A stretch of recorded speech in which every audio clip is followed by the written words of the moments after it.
Hello and welcome to Property Matters, a weekly catch-up on all matters property, supported by Fairview International Property Consultancy and auctionproperty.co.uk.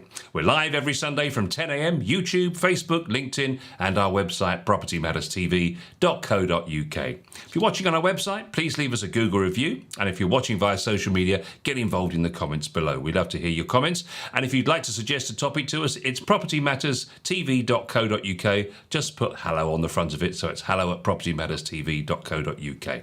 If you don't have time to watch the whole show, you can watch us on the move with our podcast version of the show, available on our website from all the main podcast platforms. And we're also live on Dilso Radio throughout the week too.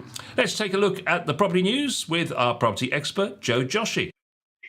Hi, Joe. Yes, hello, good morning. Good morning to everybody. Yes, I'm half asleep there. Obviously, you can see early on a Sunday morning, a bit too much. But anyway, yes, welcome, and of course to our viewers and listeners. And of course, I'm sure Paul's got lots of questions for me, and as testing as he always is. Indeed, and let's just take a look at our first story of the week. Trading Standards issue important updated guidance to agents. So this is basically those common terms that they use on all the property portals, Joe. Things like new to the market, new instruction, under offer, sale let agreed, sale let subject to contract in advertisements, marketing boards, and also on property portal listings. Delays in updating a property's listing status or use of incorrect descriptions can lead to frustration for all involved in the buying or renting process, as well as risking agents breaching industry codes and their legal obligations. This updated guidance is intended to provide consistency and clarity by providing a working definition. We hope this helps to reduce unnecessary confusion, they say, for property agents, consumers and other organisations on the property industry.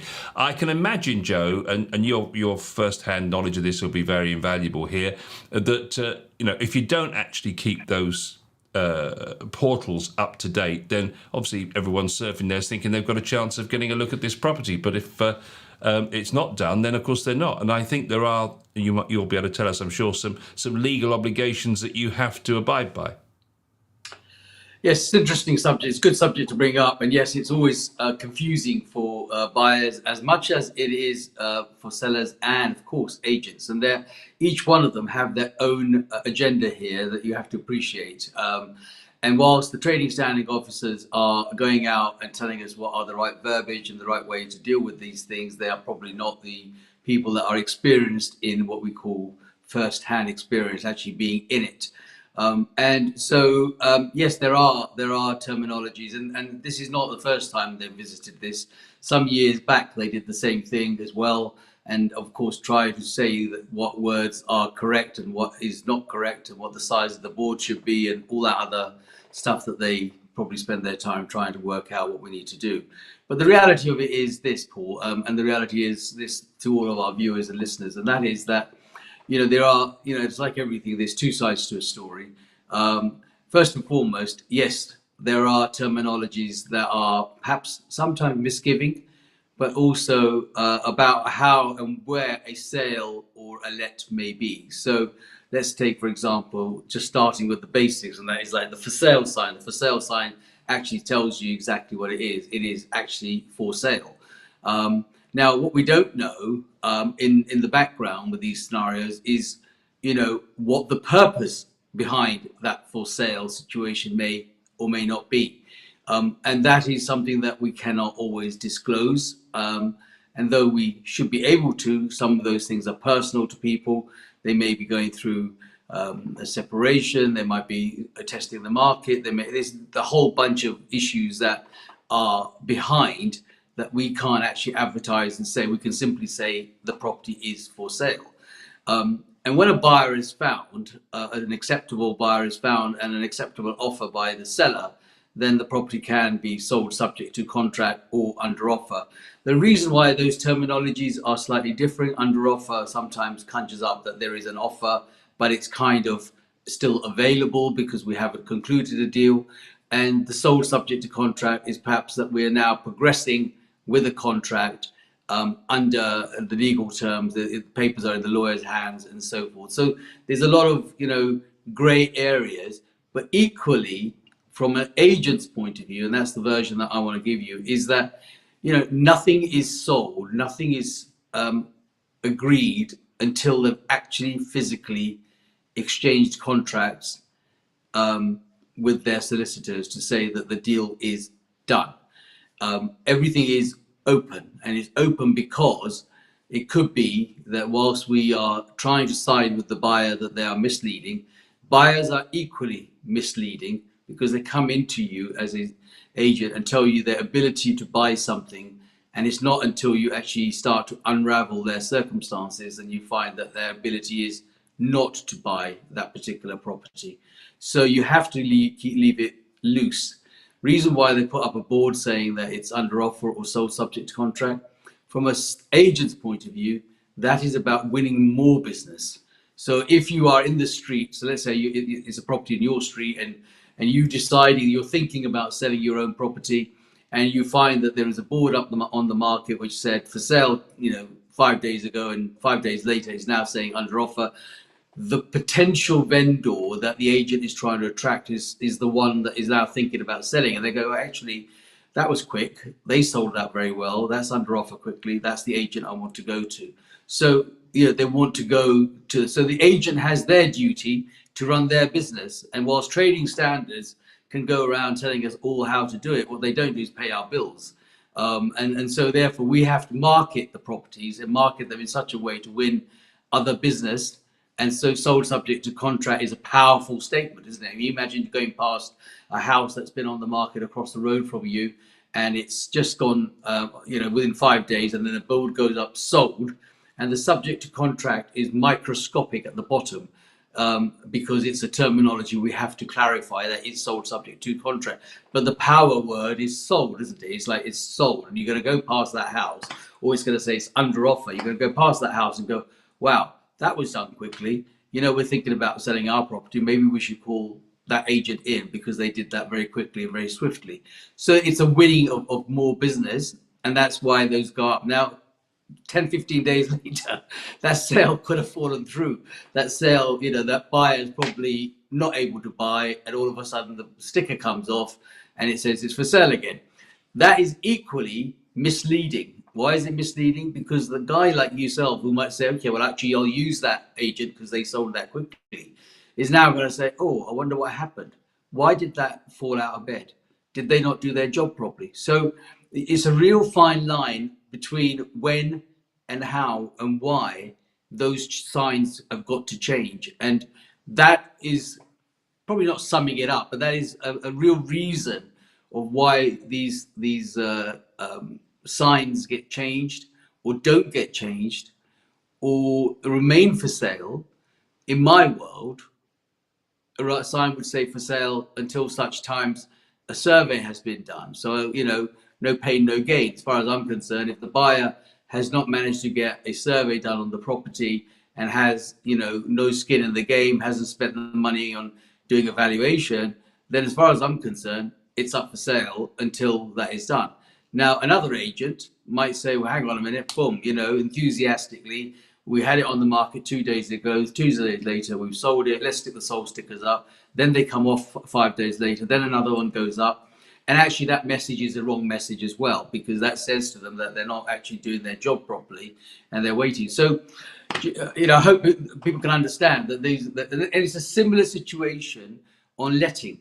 Now, letting property today is very, very different to what it was perhaps 30 years ago, because there is so much more that is involved in lettings to be done.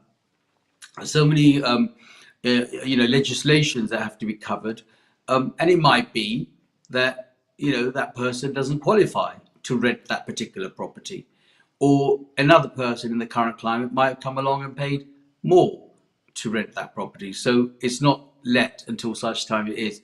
But the enthusiasm of the agent is that they want to win more business. And to win more business, they've got to tell the neighbouring properties, the neighbouring owners, that they are the agent to go to. Yes, it's interesting that the use of these terms is actually voluntary, But of course, if you don't keep it up to date and accurate, then you fall foul of the Consumer Protection from Unfair Trading Regulations of 2008.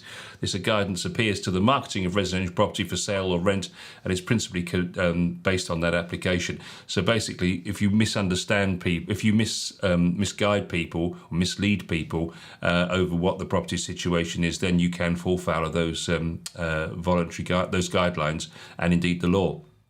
But you don't have to use those terms. But let's just have a look at them. So, new on the market then, Joe, a property that's not been advertised since the last sale or let of that property. It should only be used for a short period of time, new on the market. How long's new? Well, yeah, how long is any of this going to be? To be perfectly honest, it's all about a matter of opinion, really. But new, I suppose one could, I've always said that if anything is priced correct, it will be either let or sold within the first 5 to 10 days. So you could probably say, up to 10 days, it could be new, because the process in the current market takes anything. I mean, you could put a property on the market, in an hour, but the process of actually getting that marketed out to your database, people viewing, all that kind of stuff, fixing appointments, could be anything between 5 and 10 days. A new instruction, which is where a property has been offered to an agent to market, but that could actually have been the fact that the property was on the market with another agent prior to being sold or let, and that again should be only used for a short period of time. So new instruction, basically the same as new to the market, but this could have been, of course, because it hasn't sold with somebody else. Yes, and again, you could clarify that terminology a little bit by just saying, we have just been instructed, so it's a new to us, as opposed to it being new on the market in general. And that could be quite confusing. But of course, the problem with most things nowadays is that there's a footprint, and so if you went on to any of the portals, you can see that it shows when the last agent or which agent had it on the market, and which agent or what date they put it on, what date they took it off. It's very clear on that. So yes, new to the market is new to you, and you could probably say, it's just for us that it's new. New and exclusive is the next one, Joe, but that's just sole agents, isn't it? Well, most properties should be in the first as sole agents, and of course it can be exclusive to that person. But the question is, was it new and exclusive 10 days ago, 12 weeks ago, whenever that agency ran out to the other agent? So again, it's very woolly, isn't it? I mean, what trading standards are doing here are giving us all these new terminologies, but actually they're about as woolly as the cotton wool that you're going to actually have in your table. And then the next one is reduced, a property that's recently been reduced in price. Any reduction should be a genuine reduction against the previous price in accordance with the Chartered Trading Standards Institute's Guide for Traders on Pricing Practices. So what dodginess has been going on for them to say it's got to be a genuine reduction? Well, I think, again, what they don't get, back in the days, Paul, back in the times when we used to have newspaper advertising and not portal advertising, there was, you used to be able to use a slash, for argument's sake. So you could turn around and say, reduced by £30,000 slash from 199,000 to, 175,000. That genuinely showed that there was a reduction in the property. However, portals don't allow such luxuries as slash. It's, this price or that price. So you can only say that it's been reduced, i.e. the word put on there reduced and the new price, but you can't put on there reduced from and to, because that's too complicated for the portal systems to do. But in the newspapers, it was a lot easier to actually, put a slash across there, a bit like saying it's a sale and 25% reduction, when retailers use those words. But you try and do that on a portal on places like Rightmove or Zoopla, etc. They don't have a tick box category to even allow that to happen. So trading standards maybe should speak to the portals and tell them that they should have all this different type of verbiage available for agents to be able to use to be correct. They say to substantiate that new on the market, new instruction, new and exclusive and reduced should only be used up to a month. Anything over a month, courts are likely to see that as misleading. So next one, under offer, a property where an offer has been received, which is under consideration by the vendor, but the property is normally still on the market, which a lot of people don't realise, I think. Further offers may be dependent on the vendor's written instructions. This description should only be used until the offer is accepted or declined. Yes, again, so yes, you can get a vendor's a letter to say, or an email nowadays to say that, you know, they've accepted the offer. But most vendors will say that we want to continue to offer that property until, like I said earlier on, I personally would say that it's not under offer until such times as a survey has been done. It's still for sale. But agents will put under offer on rather rapidly, purely because they're looking to win other business.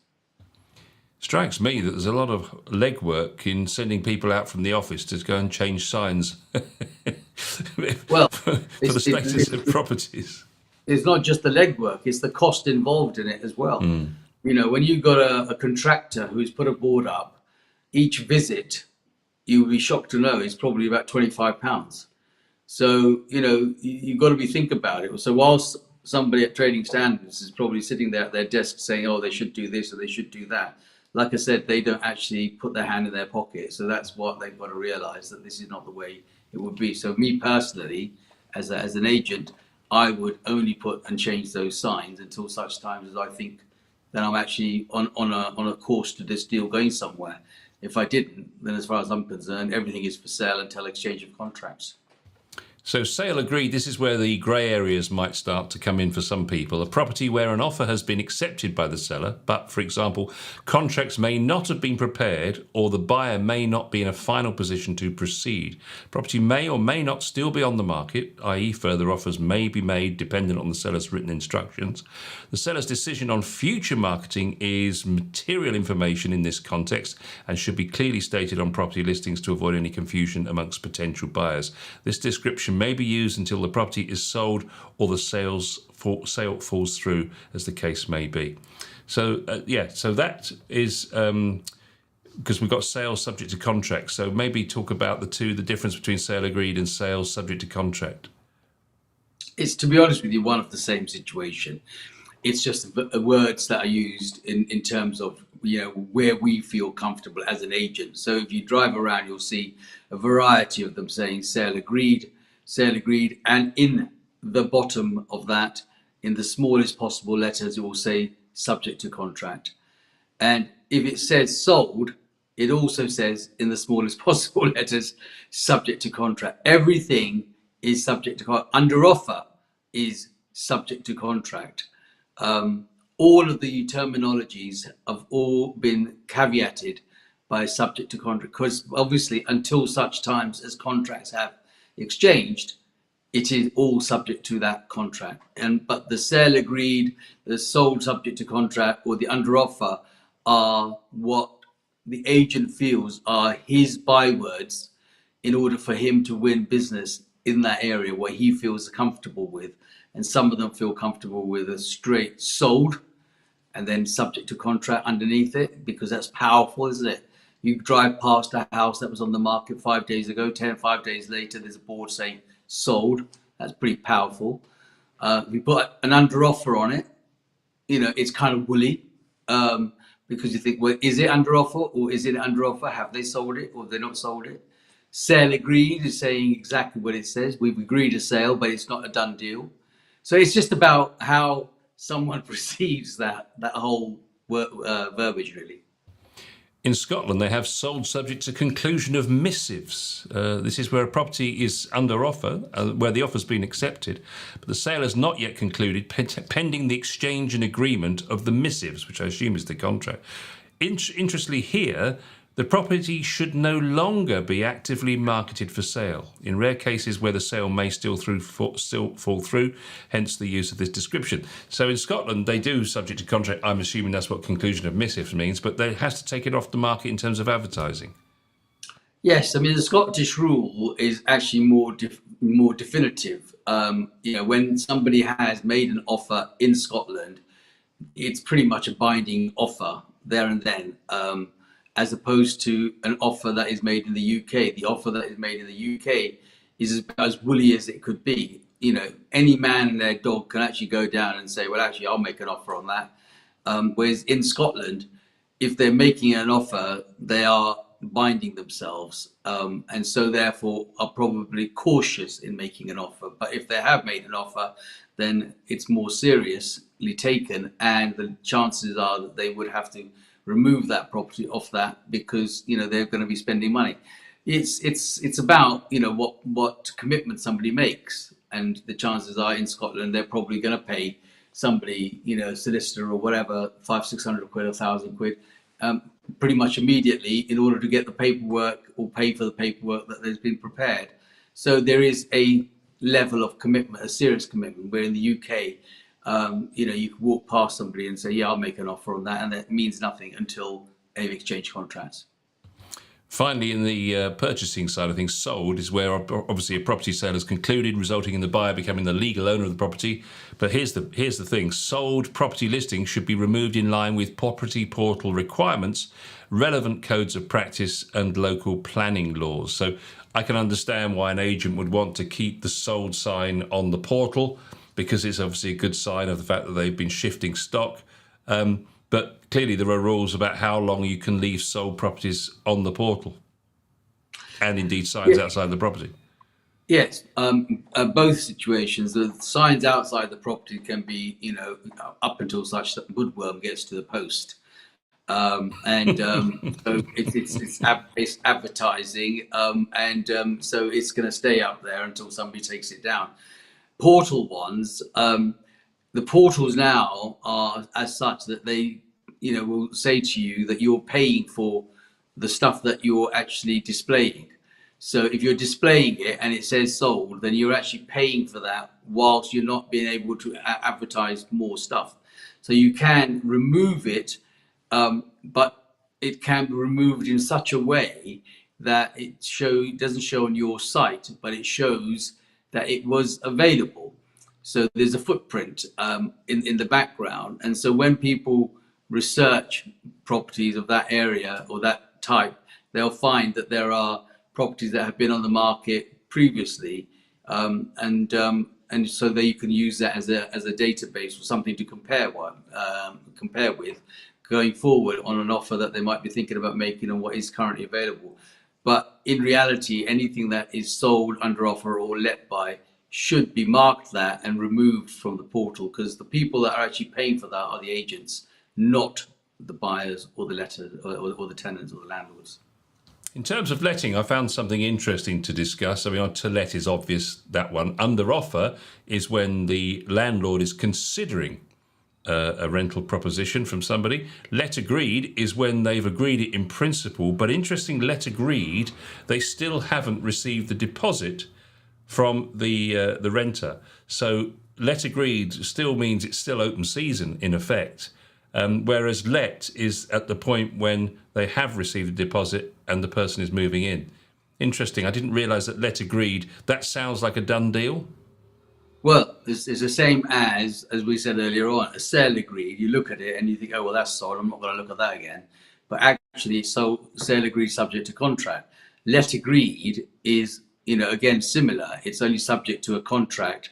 That contract or the deposit monies hasn't. I mean, in the current flowing of the letting market, there should be nobody actually whacking up let agreed.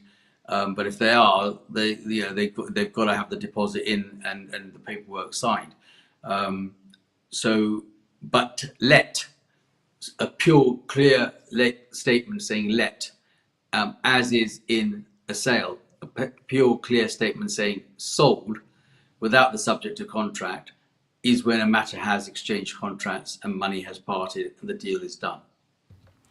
Interesting story this week from Butterfield Mortgages, who've done some research. Around 27% of borrowers have opted for one or more early lump sum repayments over the past year to cut the size of their mortgage, according to new figures.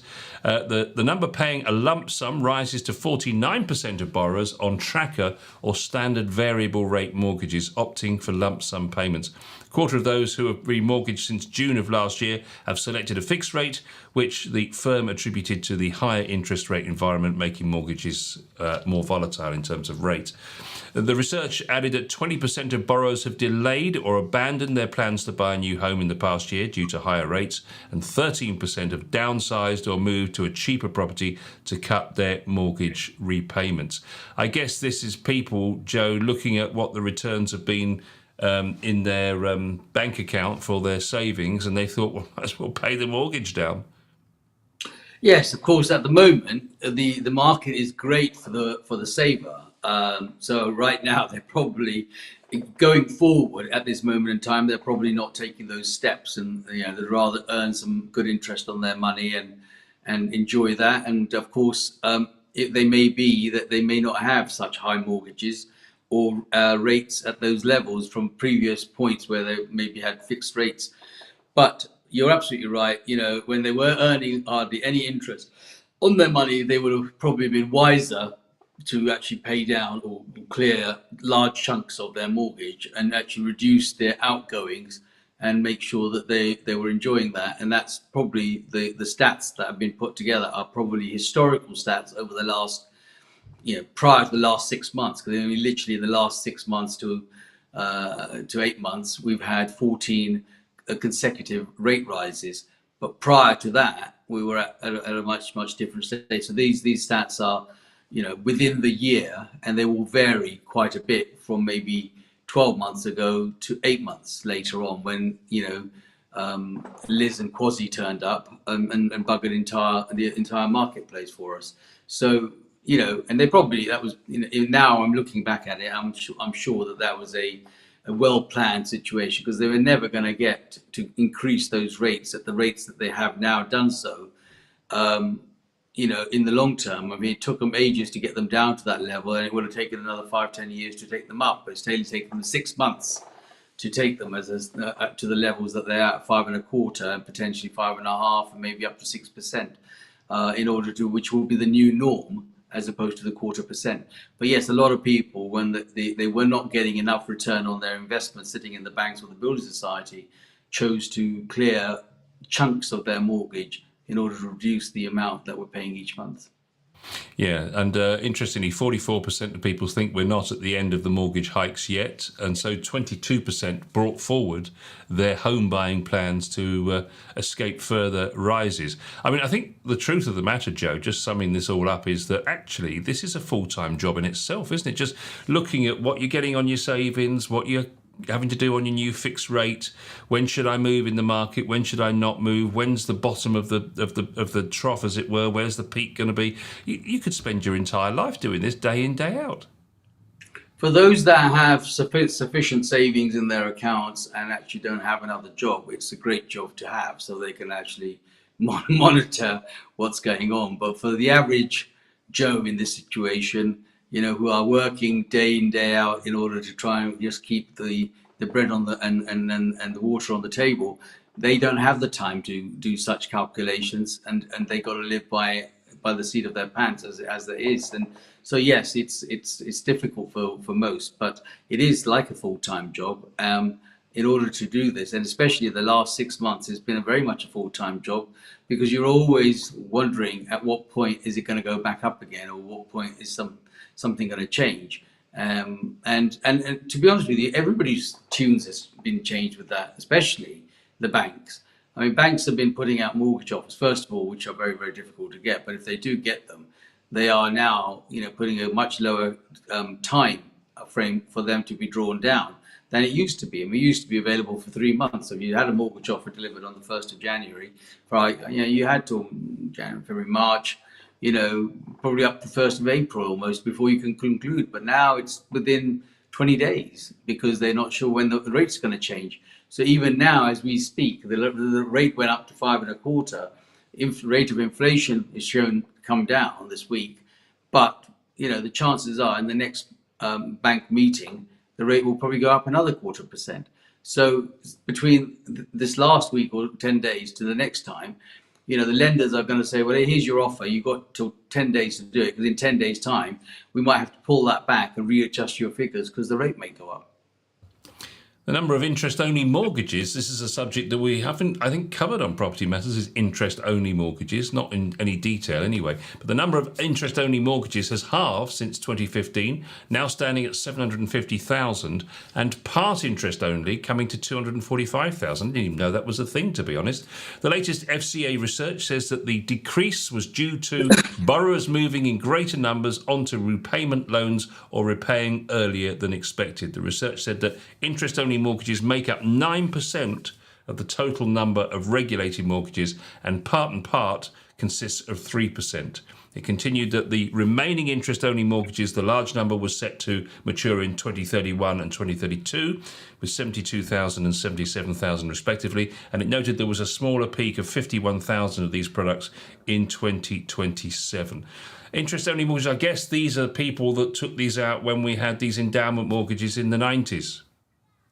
Absolutely. Interest-only mortgages were a mortgage product that was geared on the basis that there was an alternative to pay off the capital at the end of that term. And that started in the 1990s, going into the early 2000, until the financial crash in 2007 happened. And so since then, there have been probably more encouragement to do interest and capital repayment mortgages so that people can pay off the actual capital in the long term. And the chances of interest-only mortgages coming back again is fairly high, because the rate is now so high that capital repayment mortgage is now going to be almost beyond most people's reach. And the interest-only mortgages actually came in when, you will remember, the rates went up to sort of 15, 18% at one stage in its life. And therefore, a repayment mortgage was almost an impossible task. So they came with this idea of having a side-by-side endowment or pension or other related products that allowed you to pay off the capital at the end of that 25-year term. But the reality of it is that none of it actually came together. And so there was a lot of interest-only mortgages. And in the last few years, there would have been probably more capital repayment, because, like we said earlier on, people had maybe got savings or sold assets or inherited money that they had got, and they would rather have paid that off and reduced that interest only, or turned that interest only to the balance of it as a capital repayment. So they would have paid off a lump sum. Let's say there's a £400,000 mortgage. They might have said, okay, we've got £200,000 because we inherited that, or it came from whatever sources it did, and I'll pay that off, and then the balance of the 200 will turn that into repayment, because we can now afford that flexibility, and then in the next 5-10 years we'll clear off that as well, and that'll be that done and dusted. Yeah, let's talk about the fact that obviously an interest-only mortgage, you need to pay back the capital, as you say, at the end. So let's just have a look at what happens when you get to the end. Figures show that 22,000 mortgages had not been repaid at the end of their stated mortgage term in the second half of last year, which is quite a lot. Which is 2.2% of the total number of interest-only and part mortgages. Within that figure, half were overdue by 12 months or less, and only 9% overdue by 5 years or more. The median balance on an interest-only mortgage is £140,000, with the median term coming to 8 years and median borrower age at 56. So most of them are aged 56, they've got 8 years to go, and they've got £140,000 outstanding. This compares to capital and interest mortgage, where the median balance is £115,000, the median remaining term is 19 years, and the median borrower age is 43. So it's definitely an age differential there, and I'm sure that's got to do with the interest-only mortgages of the 90s. But let's just talk about that fact for a minute, Joe, because a lot of people decided to cash in those endowments and go and have a lovely cruise and take the family around the world and worry about the property when they get to the end of the term. But those people are now coming to the end of the term, and I guess really the advice is talk to your lender or downsize. Yes, I mean, there's two things there. One is that the endowment mortgages that were done, the endowments just didn't perform at the level that they were expected to. So, and the reality of it is this, Paul, and for our viewers and listeners, is basically this: if you have a mortgage payment of, let's say, £500 a month, you then have a separate endowment payment or maybe another 150, 200 pounds a month, which is going to pay theoretically. It's an insurance policy that is going to mature at the end of the life of your mortgage, and hopefully the value of that maturity should be or should have been what is outstanding as the capital on your loan. That's how it was designed. However, when things get tough, the first thing that goes is always the luxury goods, isn't it? If you've got an insurance that you're paying out for the benefit of the long term, but actually it's £200 a month that you now can not afford to pay, what you're going to do is you're going to get rid of the endowment policy. The second thing you're going to do is you're going to look at what is the endowment actually policy doing. It was a unit-linked policy designed with the stock market back in the days. And if the stock market had a bad day, so did your mortgage situation have a bad day. And it's not something that you control. It's controlled by somebody else who is playing the market for you. So the reality of it was a lot of people thought, you know what, to hell with this. I ain't going to pay that couple of £100. That endowment is worth 15 or 20,000 pounds because that's what it's worth over the last 5 or 6 years. I'll take the 15, 20,000 pounds and I'll go on my cruise, or I'll pay for something in the house, or I'll refurbish it. But they stopped making that. And that £200 a month made a big difference to their every month outgoings, because they still had a £500, £400 mortgage that they had to be paying for.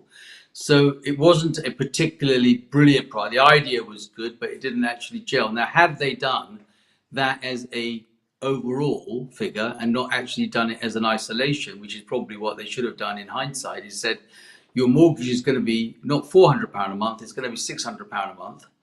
But in that £600 a month, the mortgage company is going to be contributing 200 of that towards your endowment for the end of it. When you leave something to the person individually to make that decision, so if you had to make that decision between you, your wife, and your family of having another £200 a month going out, and that's potentially something that's going to pay for something in the next 25 years, or do I live and put food and bread on my table now because everything else has gone up, the £200 a month is going to go. But if the lender had actually incorporated that within their whole thing, then it wouldn't be down to you to make that change. You would just have to pay the one payment of that mortgage, and the lender would actually almost facilitate administrating the endowment. And the chances are that that may have been successful by now, or at least partially successful. So that was the reason fundamentally behind the endowment and the way it was, and that interest only mortgage came to light.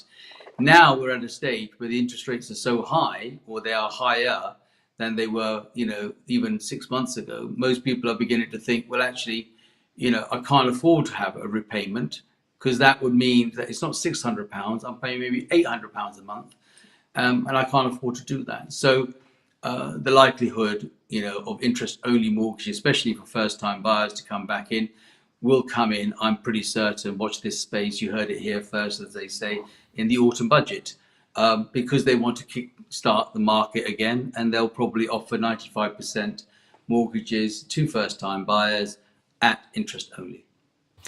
Yeah, it's interesting, isn't it? Because ironically, those endowment policies are starting to perform again now that interest rates are going back up again. So those that have held on to them may well just find that they start to perform again. But I suspect many of them are probably at the end of their life. They say that 65% of interest-only borrowers have 200,000 or more in equity in their home, and just under half have 300,000 or more in equity. Only 3% have less than 50,000, and a further 10% have between 50 and 100,000. More than half of interest-only customers were taken out prior to 2009, and 88% are in active books, where the remainder are in closed books. 82% of people say they're confident in repaying their outstanding capital, although the FCA say that many of these people will be over-optimistic. It pointed to 36% of borrowers expecting some shortfall in repayments, compared to modelling implying that this could be closer to 46%. I mean, even if you had 200,000 or 300,000 in your property in terms of equity, you've got costs to come out of that when you downsize. And also, I mean, especially if you're going to be in the southeast, what are you going to get for under 300,000 if you've had a family home? Yes, I think those sums don't make sense in certain aspects and certain parts, but the model can make sense. The model can be such that your houses have gone up in prices from the time it was. So to give you some example of stuff that I'd sold over the years, so I always go back to my starting years. That a property that I sold in Hayes at 34,950 pounds, a 3-bedroom semi, is today on the market probably about £700,000. So if somebody had bought that halfway through, they might have bought it for £400,000. It's still gone up in value, and if they sold it, they'll probably clear off their mortgage and be done. But they would have to move further out in order to go and find another property that is going to be mortgage free to do that. We saw a lot of that happen in the race for space and in the pandemic time, because people thought, well, actually, this is a great time for me to leave the smoke. I'm going to be covered with COVID. I'll leave here, sell here, and go to, the country where I can actually now go and buy myself a house completely free and so forth. But a lot of those people actually, to be honest with you, now regret doing that. It's only the family ones that are okay, but the younger ones are saying, we want to go back. We want to go back to the smoke. We want to go back to the city. That's where their life is. And so that's now become expensive to do. So it's all about timing at the end of the day, as to when this is right and with that. In terms of time in age, people are living much longer. So the mortgages were always 25 years. Most lenders are having to stretch to 35, maybe even 45, 50-year mortgages in order to do that. And that's why there's longevity in these mortgages that we are now talking about. And they will continue to be that way. And you still talk about indefinite period of mortgages, a bit like the United States, where they just transfer the mortgage onto the next person, and it can be a fixed rate going forward. So lots there, but I have to say, my little caveat on that, I am not a mortgage advisor and qualified. This is purely general opinion and views of my experience and knowledge. But of course, we do always have Bob Singh, who's available and qualified as a mortgage broker, and I'm happy to take any questions and put them to him and try and deal with them. My knowledge is pretty strong, but I am not a qualified mortgage broker. Yeah, it's probably just worth reminding at the end of the show here that there is an email address if you have a specific question you'd like us to ask. hello@propertymatterstv.co.uk is that address to email us, and we'll do our best to answer your question on the show. And if you want to be anonymous, that's absolutely fine too. So, Joe, thank you very much indeed for another Property Matters. We'll be back soon with another show. Thanks for watching.